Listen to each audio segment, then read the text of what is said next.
ये जो 39 लाख वोट कहाँ से आए और कहाँ जाएंगे? अब ये 39 लाख वोट बिहार में जाएंगे। अब वो फ्लोटिंग वोट्स है, वही नाम रहेंगे, वही आधार कार्ड रहेगा, सब कुछ यही है।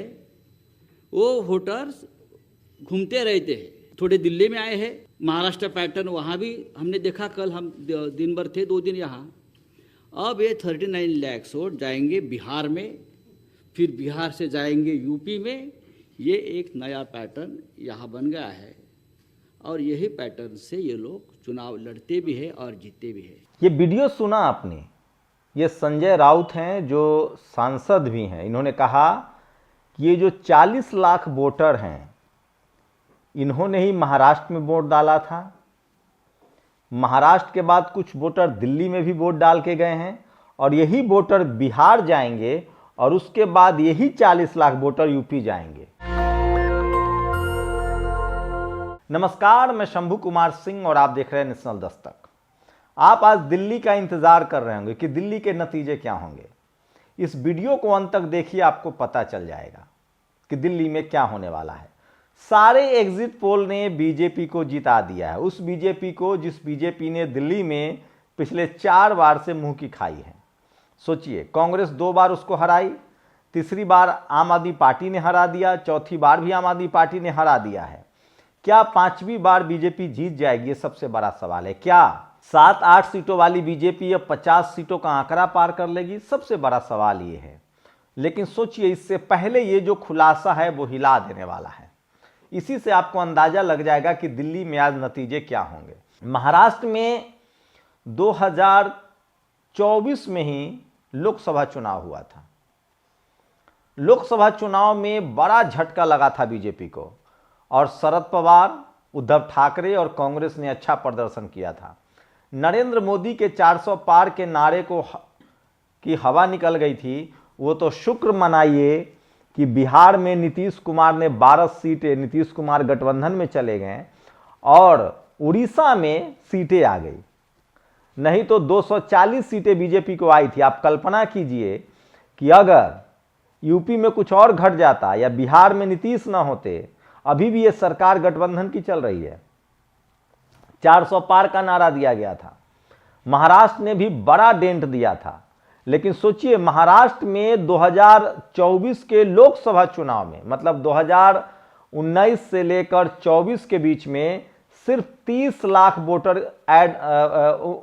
ऐड ऑन हुए थे। 30 लाख 5 साल में। लेकिन विधानसभा चुनाव में 5 महीने के बाद ही विधानसभा चुनाव हुआ। लोकसभा चुनाव के बाद 2025 में विधानसभा चुनाव हुआ और आप जानकर हैरान रह जाएंगे कि इस दौरान 39 लाख नए वोटर आ गए। 5 साल में 30 लाख, 29 लाख और 5 महीने में 39 लाख। इसीलिए सबके कान खड़े हो रहे हैं। 39 लाख नए वोटर आए हैं। एक ही बिल्डिंग में 7000 वोटर आ गए। मतलब सोचिए, हिमाचल की जनसंख्या के बराबर है। इसी को लेकर राहुल गांधी ने प्रेस कॉन्फ्रेंस की और बड़ा सवाल उठाया कि हमें वोटर लिस्ट दिया जाए 2024 के लोकसभा चुनाव का और उसके बाद विधानसभा चुनाव का। अखिलेश यादव तो इस तरह से बिफर गए हैं। वो लगातार सोशल मीडिया पर वीडियो शेयर किया जा रहा है। यूपी में किस तरह से उपचुनाव हुए थे, किस तरह से फिर इस बार मिल्कीपुर का चुनाव हुआ, आप सबने देखा। लगभग 40 सीटों का बड़ा डेंट लगा था बीजेपी को यूपी में। तो क्या पूरी तरह से चुनाव आयोग अब जवाब देने की स्थिति में है? चुनाव आयोग ने कहा है कि वो लिखित जवाब देंगे। ईवीएम को लेकर दुनिया के सबसे बड़े टेक्नोक्रेट एलन मस्क ने पहले ही चिंता जाहिर की है। लेकिन भारत का चुनाव आयोग का कहना है कि चुनाव आयोग सही है। इतना ही नहीं, सोचिए, दिल्ली में अरविंद केजरीवाल ने, अभी तक दिल्ली में फाइनल परसेंटेज नहीं आया है। जब बैलेट से वोटिंग होती थी तो अभी फाइनल परसेंटेज आता था। अब तो 4 काउंटिंग के बाद भी फाइनल वोट दिया जाता है परसेंट। जब रिजल्ट आ जाता है, वोटों की गिनती हो जाती है, उसके बाद फाइनल वोटिंग के परसेंटेज बनते हैं। तो एक फॉर्म आता है 17C। 17C वो फॉर्म है जो हर पार्टी को चुनाव के दिन दिया जाता है। इस बार अरविंद केजरीवाल ने 70 सीटों का 17C जो है वो वेबसाइट पर डाल दिया है।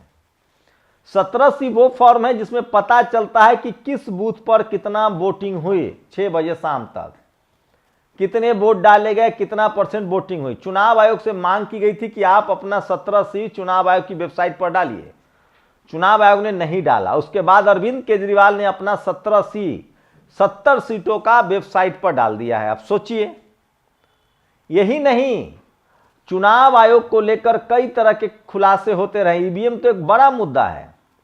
चुनाव आयोग के जो राजीव कुमार है वो शायरी बहुत अच्छा कहते हैं। अखिलेश यादव ने तो कहा है कि इनको कफन भेज दीजिए। बनारस में उनके समर्थकों ने बाकायदा चुनाव आयोग का पिंडदान कर दिया। मतलब चुनाव आयोग पर चारों तरफ से सवाल उठ रहे हैं। इसी बीच आज जब आप ये वीडियो देख रहे हैं तो दिल्ली के नतीजे आएंगे। तमाम एग्जिट पोल जो हैं वो बता रहे हैं कि बीजेपी चुनाव जीत रही है। पहले भी मैंने आपको ओपिनियन पोल और एग्जिट पोल पर जानकारी दी है। ओपिनियन पोल वोटिंग से पहले हवा बनाने की कोशिश होती है। तमाम टीवी और अखबार वाले जो मोटा माल लेकर, एकदम मैं साफ कह रहा हूं, मोटा माल लेकर किसी पार्टी के पक्ष में हवा बनाते हैं। आपने कभी किसी टीवी अखबार वाले को समाजवादी पार्टी, बहुजन समाज पार्टी, जनता दल, नीतीश कुमार के ही पक्ष में या हेमंत सोरेन के पक्ष में हवा बनाते हुए देखा है? ये सारे टीवी अखबार वाले पहले कांग्रेस के पक्ष में हवा बनाते थे, जब अब बीजेपी आ गई तो बीजेपी के पक्ष में हवा बनाते हैं, बहुजन दलों के पक्ष में कभी नहीं बोलते हैं। दरअसल 10 से 15% वोट जो जीतेगा उसको वोट देंगे, ये जो माइंडसेट होता है उसको ट्रांसफर करने के लिए हवा बनाया जाता है ओपिनियन पोल के जरिए कि फलाना पार्टी जीत रही है। उसके बाद अब जिसको आपने हवा बनाया ओपिनियन पोल में, एग्जिट पोल में भी उसी को जिताएंगे। ये भी मोटा माल का खेल होता है और अंत समय में एग्जिट पोल किया जाता है। मैं चूंकि टीवी में काम भी किया हूं तो मुझे पता है कब कितना जितना मन हो, उनको पता होता है इस पार्टी को जिताना है, उसमें डाल दो सीट। तो एग्जिट पोल और ओपिनियन पोल का कोई वैज्ञानिक सोर्स नहीं है, तुक्का है। लग गया तो जैसे अब आप एग्जाम देते हैं, 4 ऑब्जेक्टिव है, आंसर आपको आ नहीं रहा है तो खाली छोड़ के आने से पहले निगेटिव मार्किंग नहीं थी तो लोग खाली छोड़ देते थे, निगेटिव मार्किंग नहीं थी तो लोग किसी में टिक मार देते थे, तुक्का लग जाए। अब तो निगेटिव मार्किंग इसीलिए आ गया कि भैया तुक्का मारोगे तो -1 नंबर कटेगा। लेकिन टीवी अखबार वालों में क्या बिगाड़ लीजिएगा? उसका एग्जिट पोल सही ना हो, ओपिनियन पोल सही नहीं हो तो क्या बिगाड़ लीजिएगा? तो वो तुक्का मारते हैं और तुक्का मार के चूंकि ओपिनियन पोल में वो बिजनेस करते हैं तो 1 नेशन 1 इलेक्शन से सबसे ज्यादा पेट पर लात पड़ेगा तो वो टीवी अखबार वालों के पेट पर लात पड़ेगा। चुनाव होता है तो 12 महीने आमदनी चलती रहती है, खैर वो एक अलग मसला है। तो ओपिनियन पोल और एग्जिट पोल में आम आदमी पार्टी हार रही है। लेकिन मैं फिर कह रहा हूं, ये जो संजय राउत ने कहा है किस तरह से ये जो 39 लाख जो फ्लोटिंग वोट है, तो ये बड़ा विश्वसनीयता पर सवाल उठ रहा है। और राहुल गांधी ने कहा है कि जहां जहां सबसे ज्यादा वोट बढ़ा है वहीं वहीं बीजेपी की जीत मिली है। तो नए नए तरीके सामने आ रहे हैं, नई नई तरकीबें सामने आ रही है, नए नए आरोप लग रहे हैं। अब देखना है, चुनाव आयोग ने कहा है कि हम लिखित में जवाब देंगे। इसी बीच एक जो आम परसेप्शन बन गया, एग्जिट पोल को इसलिए लोग कह रहे हैं कि एग्जिट पोल इसलिए दिखाया जाता है ताकि जनता के दिमाग पर ज्यादा झटका न लगे और उनको 2 दिन 3 दिन पहले ही, चूंकि चुनाव के बाद 3 दिन ईवीएम आराम भी करता है। 5 को वोटिंग हुई, 6 को ईवीएम आराम करेगा, 7 को ईवीएम आराम करेगा, 8 को गिनती होगी। वैसे आजकल दुनिया भर में बैटरी की बात हो रही है, लिथियम की बात हो रही है। हमारे चुनाव आयोग के पास ऐसी बैटरी है जो 1-1 महीना बिना डिस्चार्ज हुए भी ईवीएम में काम करता है। काश ये बैटरी का तकनीक कार वालों को मिल जाता कि भैया एक बार चार्ज कर लो और 1 महीने तक कार चलेगी। तो सोचिए, ये एलन मस्क को भारत पहले पीछे छोड़ देता, क्योंकि कई जगह 1-1 महीने तक चुनाव चलता है और 1 महीने तक बैटरी रहता है। तो ये तो अद्भुत है, मोबाइल में लोगों को 1 महीने की बैटरी मिल जाए। ये भी एक बड़ा पक्ष है। भारत का जो चुनाव ईवीएम है वो बिल्कुल हैक नहीं हो सकता है, जर्मनी वाला, अमेरिका वाला, इंग्लैंड वाला कुछ भी बोले। इसी बीच एग्जिट पोल, ओपिनियन पोल मैंने बता दिया। लोग कह रहे हैं कि आपके दिमाग में आप ज्यादा लोड न ले, ब्रेन हैमरेज न हो, प्रेशर में ना आए, तनाव न हो, इसलिए पहले से ही ओपिनियन पोल दिखाया जाता है, एग्जिट पोल दिखाया जाता है और उसके बाद नतीजे उसी के अनुरूप आ जाते हैं। तो आप भी अगर दिल्ली के वोटर हैं, दिल्ली के मतदाता हैं या देश के कहीं भी है तो लोड मत लीजिए। ऐसे दौर लोकतंत्र में आता जाता रहेगा और अगर आप बहुजन समाज के हैं तो और धैर्य रखना पड़ेगा आपको। सोचिए, जब देश आजाद हुआ तब पहले तो वोट देने का अधिकार पर बहुत बहस हुई, पढ़ा लिखा देगा, टैक्स देता है वो देगा। बाबा साहब ने लड़कर सबको एक वोट का अधिकार दिलवाया। SC ST को उस समय रिजर्वेशन मिला, लोग अपने नौकरों को जिताते थे, अपने दरवाजे पर बूथ। हमारे यहाँ तो चलता था कराम कराम, एक नाम था उसके नाम से कराम कराम, और वोट उसी को पड़ता था।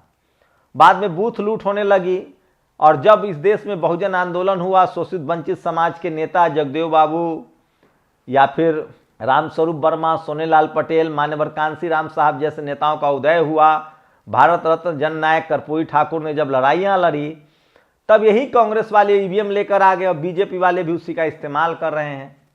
तो कांग्रेस ने अपनी कब्र खोद ली EVM लाकर, अब छटपटा रहे हैं। बहुजन समाज तो शुरू से बूथ लूट के भी खिलाफ था, लाठी के भी खिलाफ था, EVM के भी खिलाफ है और रहेगा। और एक समय आएगा जब EVM भी जाएगा। तो आप अगर बहुजन समाज से हैं तो बिल्कुल लोड मत लीजिए। दलित, पिछड़ा, आदिवासी, किसान, अल्पसंख्यक हैं, हम लोग लाचार बेबस अभी हैं। 75 साल में बहुत बदला है, संविधान रहेगा तो और हालात बेहतर होंगे, इसलिए बहुत लोड और प्रेशर मत लीजिए।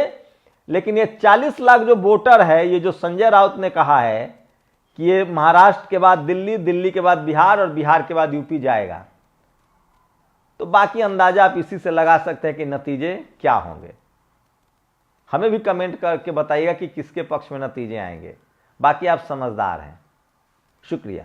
नेशनल दस्तक की आपसे गुजारिश है कि अगर इसको बचाना चाहते हैं तो नेशनल दस्तक को सब्सक्राइब करने के लिए रेड कलर के सब्सक्राइब बटन को दबाएं, फिर बेल आइकन की घंटी दबाएं। नेशनल दस्तक को बचाने के लिए बहुत जरूरी है कि हर खबर को शेयर करें, लाइक करें, कमेंट जरूर करें।